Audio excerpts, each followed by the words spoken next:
भारत और दक्षिण आफ्रिका टी20 सीरीज कटक आरंभ। भारत और दक्षिण आफ्रिका मध्य 5 मैच विशिष्ट टी20 सीरीज मंगलवार दिन कटक आरंभ होउछि।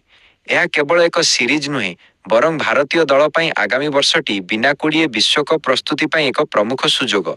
सूर्यकुमार यादवଙ୍କ अधिनायकत्व दल वर्तमान उत्कृष्ट फर्म रे अछि एवं वर्तमान टी20 विश्व चैंपियन होइथिबारु प्रशंसकଙ୍କ आशा अधिक। ऑस्ट्रेलिया को 2-1 परास्त करिबा परे टीम इंडिया एही सीरीज रे तार दृढ़ प्रदर्शन जारी रखिबाकू चेष्टा करिवो। हार्दिक पांड्याଙ୍କ प्रत्यावर्तन एहिरे अधिकांशଙ୍କ नजर हार्दिक पांड्याଙ୍କ उपरे रहिबो, जे दीर्घ समय धरी आहत होई दलरू बाहरे रहिबा परे टी20 दलकू फेरिछंती। पांड्याଙ୍କ फिटनेस एवं बोलिंग दक्षता टीम इंडियार विश्वकप रणनीति निर्णय करिबारे गुरुत्वपूर्ण भूमिका ग्रहण करिवो। तांको उपस्थिति बैटिंग एवं बोलिंग उभयरे दलकू संतुलन प्रदान करे, किंतु फेरिबा परे से एही गति बजाय रखि पारिबे कि नहीं ताहा देखिबा आकर्षणीय हेबो। मनोभाव और दल संयोजन कटकर लालमाटी पेसर माननकू अधिक सहायता जोगाइबो बोली आशा करा जाउछि।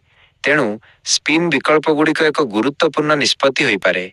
शिवम दुबेंकू प्लेइंग 11 रे वाशिंगटन सुंदरଙ୍କ संभाव्य बदल भावरे विवेचना करा जाउछि। दुबेंक हिटिंग क्षमता एवं द्रुत बोलिंग तांकू एही पिच पई एक भल पसंद करिथाए। कुलदीप यादव दलर एकमात्र विशेषज्ञ स्पिनर होई पारंती, जेतेबेले तिलक वर्मा एक अंशकालीन विकल्प जोगाइबे।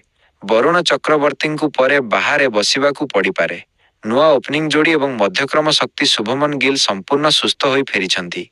से जो बामहाती ओपनर अभिषेक शर्माଙ୍କ सह इनिंग्स ओपन करिवे। यार अर्थ हेउछि संजू सामसन पुणी थरे मध्यक्रम रे बैटिंग करिवे। सूर्यकुमार यादव, तिलक वर्मा एवं सामसन मिसी दल पई एक शक्तिशाली मध्यक्रम गठन करंती। गति विभाग रे जसप्रीत बुमराह, अर्शदीप सिंह एवं युव द्रुत बोलर हर्षित राणा खेलिबा निश्चित बोली विवेचना करा जाउछि। हार्दिक चतुर्थ सीमर विकल्प प्रदान करिवे। कटक टी20 पई भारतर संभाव्य playing 11 Abhishek Sharma, Shubman Gill, Suryakumar Yadav अधिनायक, Tilak Varma, Sanju Samson wicketkeeper, Hardik Pandya, Washington सुंदर, शिवम दुबे, कुलदीप यादव, हर्षित राणा, जसप्रीत बुमराह, अर्शदीप सिंह। जदि भिडियोटी भल लगी थाए भिडियो को गोटे लाइक करी चैनल को सब्सक्राइब कर देबे। धन्यवाद।